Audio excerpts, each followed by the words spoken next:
విశ్రాంతిని గడిచిపోయిన తర్వాత మగ్దలేనే మరియను యాకోబు తల్లి అయిన మరియను సలోమి వచ్చి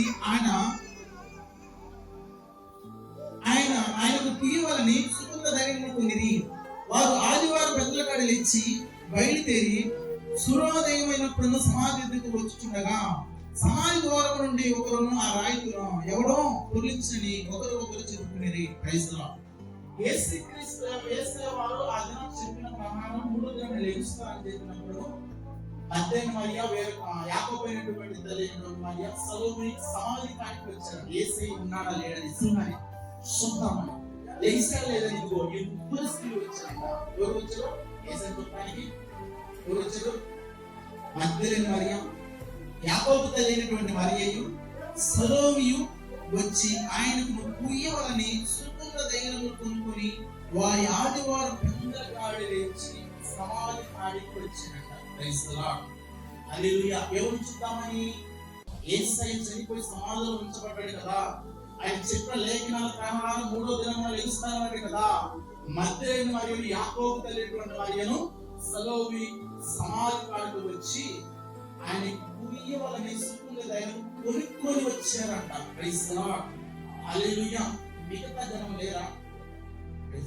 యేసయ్య కాడ లబ్ధి పొందినే, యేసయ్య కాడ స్వస్థత పొందినే, యేసయ్య కాడ ఆరోగ్యాన్ని బాగు చేస్తున్నారే, యేసయ్య దెయ్యం పట్టిన వాడు నిలబొట్టాడే, గుడ్డివాడిని వీళ్ళందరూ కూడా ఏమైపోయారు?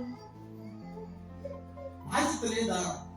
బ్రతుకున్నప్పుడు ఆయన మీ మధ్య తిరిగినప్పుడు మీ మధ్య మేలు చేస్తాడే, ఎన్నో కార్యాలు చేస్తాడే, ఎన్నో అద్భుతాలు చేస్తాడే, మరణ ఛాయలు నిన్ను లేవనెత్తాడే, అనారోగ్యమైన ఒక తండ్రిలో ఒక తల్లిగా నిన్ను ఆదరించి నీకు స్వస్థత ఇచ్చారే. వాళ్ళందరూ ఏమైపోయారు? యేసయ్య కాడ రా చూద్దామని. Praise the lord. అంటే వాళ్ళ ఉద్దేశం ఏంటి? అవసరానికి యేసయ్య చాలు, ఇది మేము బాగున్నాం. కానీ మగ్దలేనే మరియ వచ్చినారు, యాకోబు తల్లిటువంటి మరియ వచ్చి సలోమి వచ్చాక సమాధి కాడికి. యేసయ్య నిజంగా లేచుతాడని వచ్చాయి కదా. మరి రోజున యేసయ్య కాడికి ఎందుకు రాలేదు? గడిచిన గుడ్ ఫ్రైడే రోజు నా కోసమే కదా మరణించాడు కదా కలవరిలో. ఇంచుమించు 12 గంటల నుంచి 3 గంటల వరకు నడుస్తూ 3 సార్లు వచ్చి పడేస్తూ ఎన్నో దగ్గర మరణించాడు కదా. చూద్దామా ఈ రోజు నీకు ఆశ పెట్టలేదా? యేసయ్య సన్నిధికి వచ్చి ఆయన ఆరాధిద్దామే. యేసయ్య నా కోసం మరణించాడు, నా కోసం త్యాగం చేశాడు కదా. ఈ రోజు అయినా దేవుడి సన్నిధికి వచ్చి ఆరాధిద్దామే. నా కుటుంబం ఎన్నో మేలు, ఎన్నో కార్యాలు, ఎన్నో అద్భుతాలు చేశాడు కదా. ఇదిగో ఈ రోజు నా కుటుంబం బాగుందంటే నేను ఒక స్థితిలో ఉన్నానని కారణం ఇదిగో సజీవుని యేసయ్య కదా. ఆయన చూద్దామని ఈ రోజు నీకు ఆశ కలగలేదా? ఈ రోజైనా నా మాట విందామని ఆయన నుంచి చూద్దామని ఇంకా నీకు ఆశ ఇంకా కలగలేదంటే, ఇంకా నీలో మార్పు రాలేదంటే ఆయన చూద్దామని ఏం చేయాలి?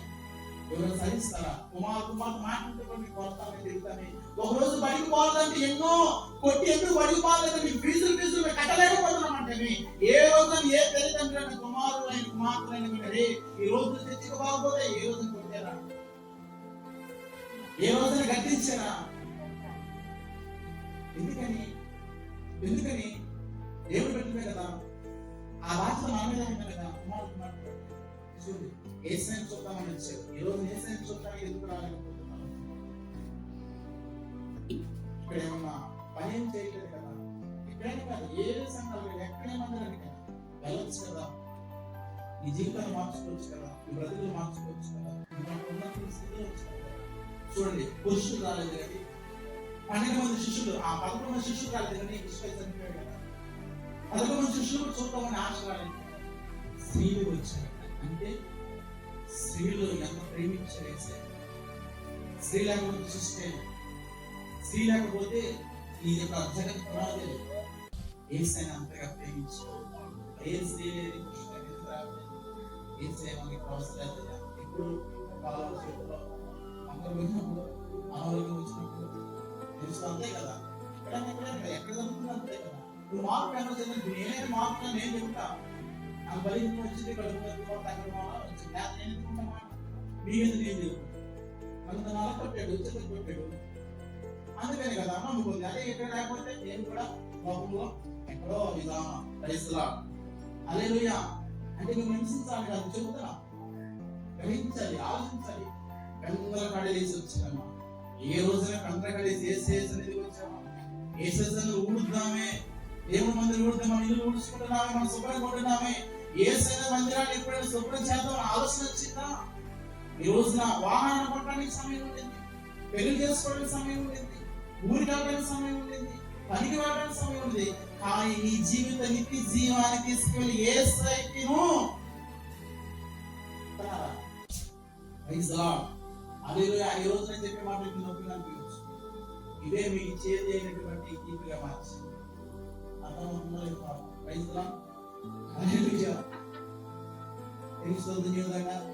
ఎందుకు వచ్చాము? హల్లెలూయా. అర్థం చేసుకోవాలా, యేసయ్యను చూడటానికి వచ్చాను, ముగ్గురు వచ్చారంట, మీరు కూడా అలాగే వచ్చారు. యేసయ్యను చూద్దాము. Praise the Lord. హల్లెలూయా. చూడండి, నేను ముగించేస్తాను.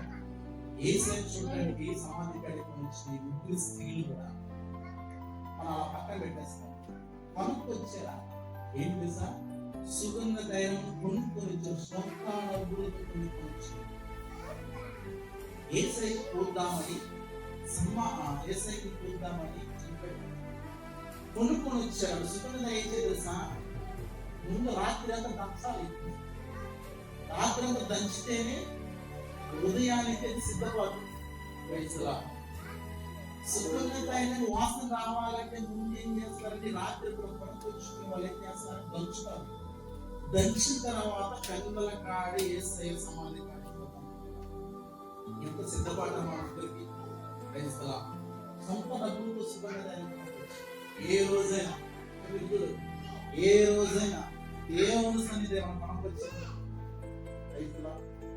కనిపించాలి కాదు, మీరు తెచ్చిన వస్తువు ఏదైనా కూడా అది దేవుడు మేలుగానే సుగంధ తయారు సొంత డబ్బులతో ముగ్గురు పనికొచ్చి దంచి సిద్ధపాటు చేశారంట. యేసయ్య కందల కాడి కొనుక్కొచ్చారు. ఏ రోజున ఎక్కడికైనా, ఏ మందికి, ఏ సమయం, ఎప్పుడైనా వెళ్ళి ఏ సమయం కావచ్చు, ఎప్పుడైనా దేవుని సన్నిధిలో ఏమైనా గిఫ్ట్ ఇచ్చావా? కొనుక్కున్నావా? రైతులా వాహనాలు కొనుక్కుంటున్నాం, వస్త్రాలు కొనుక్కుంటున్నాం, బంగారం కొనుక్కుంటున్నాం, నగలు కొనుక్కుంటున్నాం, ఇవన్నీ నేను కొనుక్కోదంటున్నాం. నీ యేసయ్యకు ఏమన్నా కొనుక్కొచ్చావా? రైతులా సుగంధ తైలం కొనుక్కొచ్చారు, యేసయ్యకు చూద్దాము. మనం ఎప్పుడైనా ఏదైనా ఏ విషయం యేసయ్యను ఏమన్నా మనకు కావాల్సిన ప్రతిదీ కొంటున్నాం, కొనుక్కోవద్దని అట్లా నువ్వు హింసించట్లా, దూషించట్లా, చెబుతున్నా. ఇక్కడున్న వాక్యం కొనుక్కొచ్చారు. మనం కూడా దేవుని సన్నిధిలో కొనుక్కొచ్చుకుంటే నీ వస్తువే, దానికి తగిన ఫలం దేవుడు ఇస్తాడు, దీవిస్తాడు, ఆశీర్వదిస్తాడు. వాస్తవం కదా. కాబట్టి సమయం లేదు కాబట్టి చాలా సమయం గడిచిపోయింది. ఏదైనప్పుడు కూడా మీరు వినండి. ఎంత చెప్పినా ఇంకా మీకు అర్థం కాదంటే ఒకే ఒక మాట చెప్తున్నాం. యేసుక్రీస్తు వారు కన్ని విరిగినటువంటి ప్రపంచంలో మరణాన్ని తెగించి తిరిగి మూడో దిన మృత్యుజయమిగా లేచాడు. Praise the lord. ఒక్క మాట గుర్తుపెట్టుకోండి, తెలుస్తుంది కదా ఏమాట? మన కోసం ప్రాణం పెట్టడమ్మా. తల్లిదండ్రులు కూడా పెట్టరు, బంధువులు కూడా పెట్టరు. ఒక సమయాన ఆ యేసుక్రీస్తు వారు పెట్టారు. కాబట్టి ఒక్క మాట, ప్రపంచంలో కన్ని పెరిగినటువంటి యేసుక్రీస్తు వారు ఒక పాపి కొరకు, ఒక మానవుడి కోసము తన ప్రాణాన్ని బలిగా అర్పించి మూడో దినమున లేచారు, సజీవుడిగా లేచారు.